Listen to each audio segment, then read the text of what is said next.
xibaar yu wér te wóor ca tàng ba abonnez-vous pour ngeen di mën di jot suñuy vidéo.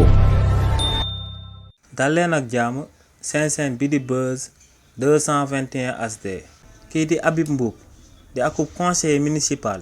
ci biir mairie ba ca Dakar dal di nekk njiitalu mouvement bi ñu dippee ASC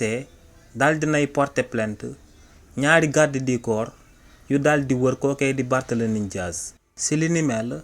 kii di Habib Mboup ne ku ñuy ooyee Macky Gassama di garde du corps Barthélémy Dias ak ku ñuy ooyee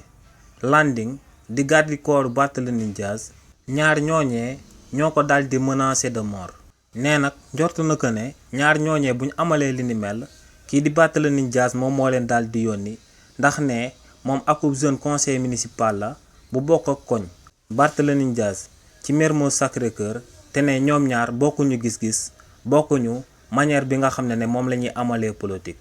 nee nag lu leer ba am moom mooy que ne porté na plainte ñaari garde du corps Barthélémy Dias yooyee ci kanamu yoonu réewu Sénégal. ci fàttali rek kookee di Barthélémy Dias dugguleet la ay garde du corps am di am ay jàppal bàyyi ak justice su réewu Sénégal